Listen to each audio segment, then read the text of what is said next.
Hello, dear colleagues.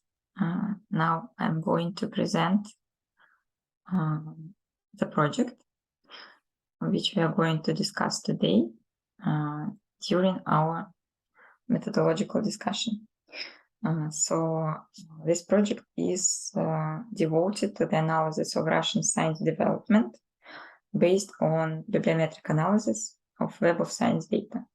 So these three main parts I kind of already presented here on the slide, and so you can already very fast get the main idea of what we are going to do. But I will tell a little bit more about all these parts. So talking about the project elements, we see the transformation of science and globalization of scientific knowledge. And this leads to the fact that national scientific institutions need to be ready to compete at the global level.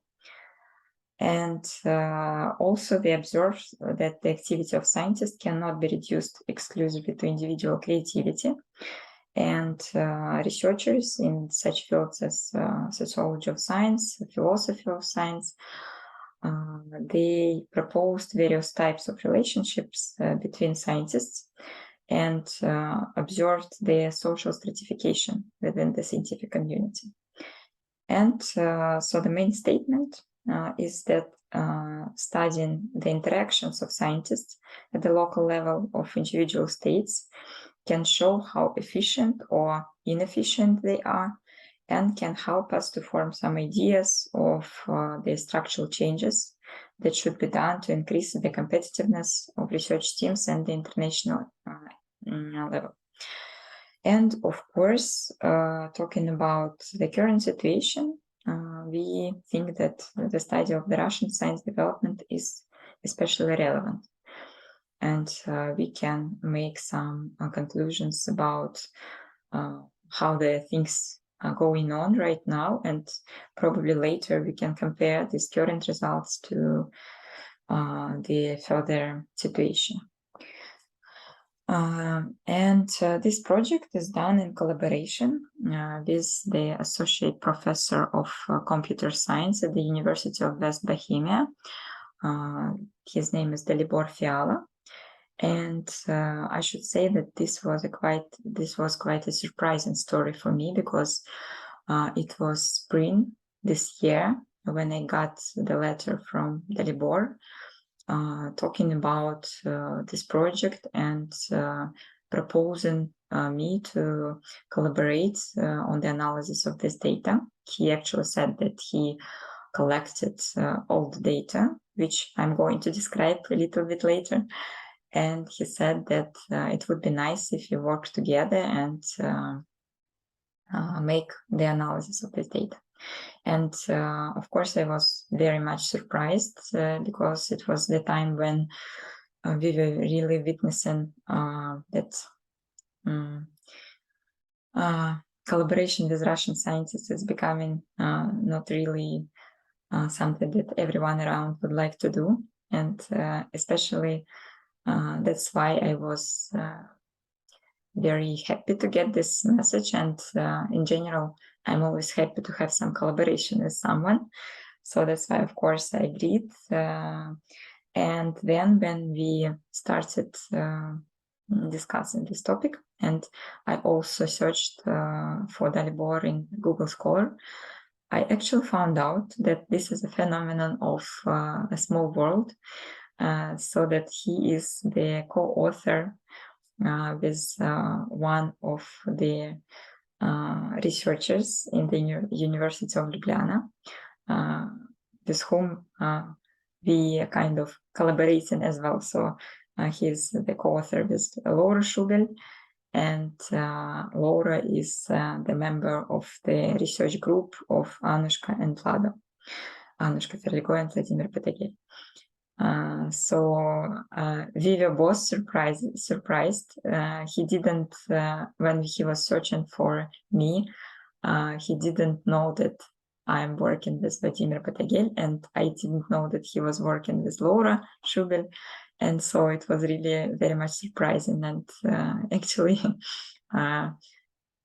let's say we had a high probability to collaborate, because we both had somebody who will collaborated together as well. So Dalibor collected the database of bibliographic data from Web of Science, and he collected all descriptions for the articles published and labeled as the country Russia since 1991. Actually, it's also 1990. And so his idea was that he's collecting the data for the this new period of Russia. So when Russia became independent, and so when it became Russian Federation after the collapsing of Soviet Union. And as you see, he collected quite a lot of publications. It is more than 1 million publications, almost 1.5 million. And he actually provided this data for me. And now on the slide you can see that these are just the numbers for 1991. So 4,000 plus results, and for 2022, even though the year is not ended, it's not finished yet, but already it is 12,000 of publications. So he collected this data for each year. So now on the slide you can see how the folder which I have is organized. So I have the information on the publications for each year in each folder. You can see that he collected everything that was possible to collect since 1990. And including 1991. So it means that everything that was published before, it is included here. And then for each year, we have this information. And probably there were not so many publications, for example, in 1992, 1995. So that's why it's also in the same folder.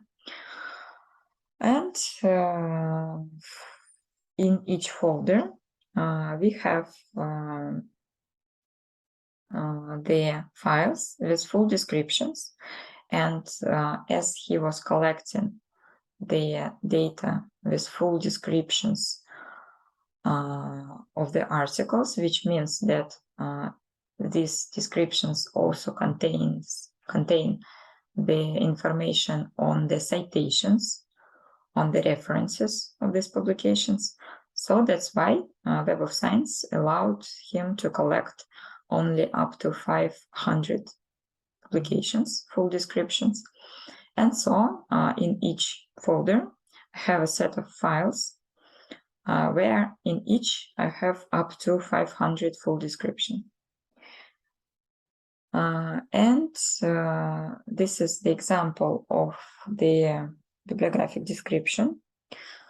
And we have all the information about the authors and title of the publication, and also the journal where it was published, and other information such as language, type of the publication, etc., and even abstracts. And what is important for us when we are doing the research of the citation network analysis, we have also the information on citations, on references that each publication has. So this is a so-called CR field. You can see it on the slide. So our aim is to analyze this data, and in general we can say that we actually have the typical flow how to make a bibliometric network analysis, and this flow was proposed by our colleagues. our scientific advisors, Annushka Ferligoy, Vladimir Batagel, and also Patrick Dorian. And here I cite the book of 2015. However, there are also some other articles, of course, and publications which we can cite and to which we can apply when doing this analysis.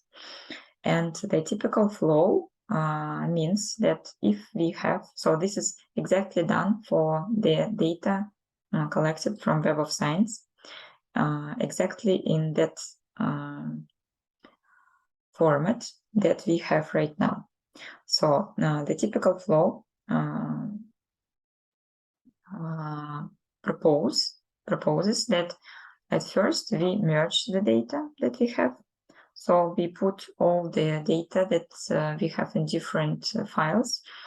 We usually put them together in the same file. Then we use the program called WOS2PIAC, out of which you can already guess that we transform data from Web of Science to the files which we can read and analyze in PIAC, which is a special program for analyzing and analysis and visualization of large networks. And using this program, we usually get the network of citation between the works, which is based on this information on the references between the article and this article is mentioned in the CR field. And also we get the collection of two-mode networks, and these two-mode networks are the network of works and authors, works and keywords that are used in the article, and also works and journals where these works were published. Also, we get some other files, some supplementary files, which help us to distinguish between the type of the article that we have in our networks. So is it the file from hits? Hits mean that these are the works which are found using our search query. So in this case, now we have 1,300,000 publications. So these are hits. And we also have cited only works. So these are all the works which we have in our CR fields for all publications. And also we got the partition for the years when the work was published, which also allows us to look at the distribution of the publications when they were published and how this is distributed, and some other files, supplementary files. So then, using these files, we usually at first look at some networks, at first we look at some statistics of these networks. So we look at the, as I said, distribution. Actually, it's not the statistics for the network, is just statistics for years. Then we look at the statistics for the networks. We look at the citation distributions and also the number of works published by authors, a number of keywords used, and some other things which we're interested in. And then we go to the part of network analysis in PIAC, and using our networks, we can, first of all, analyze the structures of co-authorship, because we have this network of works and authors, and out of these networks we can create the network of collaboration or authorship, and there are different types of collaboration which we can construct using the normalization of networks, and also we can look at the citation and co-citation and bibliographic coupling. So these three types of the relations, they are connected to citation, and so they're based on the network, on the citation network. So we see how different units of our analysis are connected according to citation. We can look at the citation, co-citation, and bibliographic coupling between works and between authors, and also between journals, so between different units. Then we can also look at the network of co-occurrence of keywords. So we see how the networks, how the keywords which are used in the articles are used together. And according to this, we can construct the networks of keywords which somehow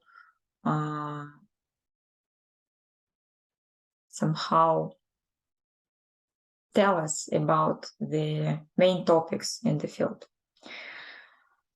Yeah, and of course we can look at the most cited works, most used keywords, journals which has the largest number of publications, and also most prolific authors. So there are different measures. So this is basically done for this whole networks. But also there is an approach to work with temporal networks, and this can be done either in Pike, when we have a kind of slices for each year, for example, or each period that we are interested in, and we cut our data into these periods and then construct these networks, and then we compare the results from one period to another period. And also there is another approach which is now being developed by Vladimir Patagel, and this is implemented in Python, so-called temporal quantities approach, when we construct actually one network, and in this network, for each node and each relation, we put in information when it was active. So, for example, some author appeared in 1991, and then 1995, 1998. And it means that he is included to this network. However, he is active only in 3 periods out of all 22 periods that we have, talking about our example. So this is usually what we do. And also we have a very nice example of a similar project, which was implemented by our colleagues from Slovenia, also our scientific advisors.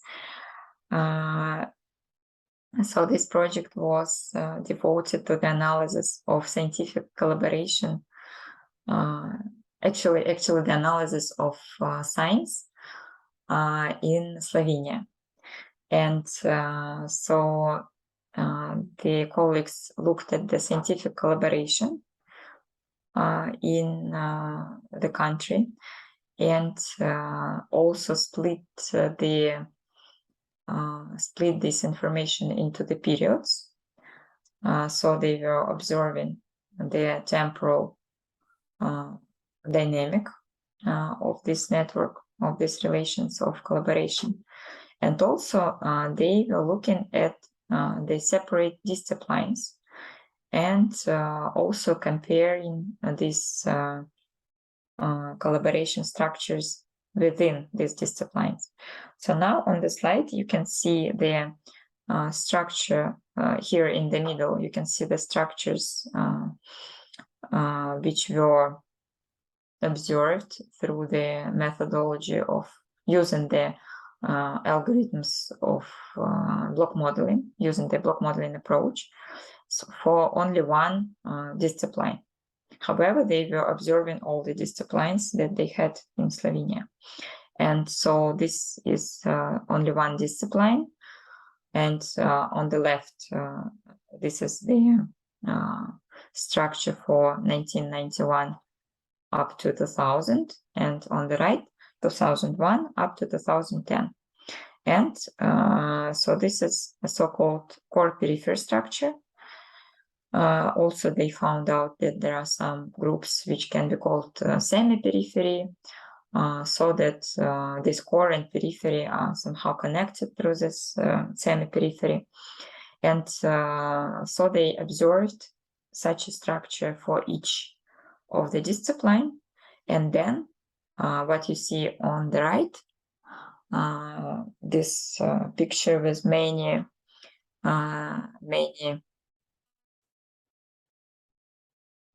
visualizations inside. So this was the analysis of how the researchers are moving from this core to periphery and semi-periphery. So how they were, like if they were included to the core in the first observed period, and whether they were they appeared at the same core group in the second period. And so you can see how actually the researchers were actually changing their position in the structure of network, and also how new groups were coming, and how these researchers from the first period, how they were leaving the network in the second period.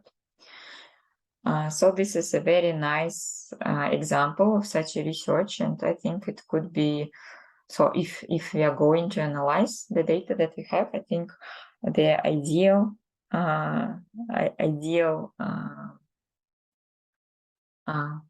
our ideal can be something like this. So we can try to do some analysis like the one which was done by our colleagues. And as we have Anushka Ferrigo and Vladimir Batagir here, so I do hope that in the end of this presentation we will also discuss how is it possible to make such analysis. Then we have some questions which I would like us to discuss during this seminar. Yes, we do have our typical flow, methodological flow that we are usually using, but usually we have the data collected for some certain field, some certain discipline. For example, we were making an analysis of the field of social network analysis, and we collect all the publications devoted to this topic. And then, of course, we merge the data and construct the networks out of this data. In this case, we have all the disciplines that we had in Russian science through all this time. And of course, it will be strange, I think, just to merge all this data and to construct the network out of this merged data. Because we will need to filter by the discipline.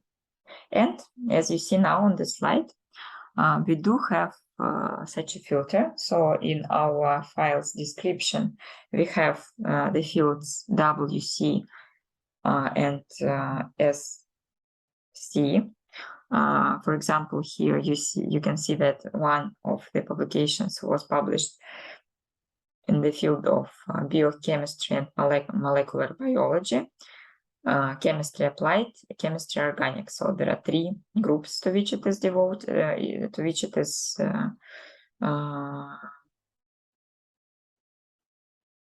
it is marked. And then for the second, we have chemistry inorganic and nuclear and chemistry organic. And then we also have another field which is broader. And so this field says that the first article is published in the field of biochemistry and molecular biology and also chemistry. And for the second one, we have only chemistry. So yes, we do have such filter. We do have the field which shows us what is the discipline to which our article belongs to. However, if we would like to split our data to these fields, we would need to think which field should we choose. First of all, it seems like the second one, this SC is broader than the first one, WC. And what should we do if the article belongs to several disciplines? Like here, the first one, which is biochemistry and molecular biology, and also chemistry. Probably we will need to create larger groups for these disciplines.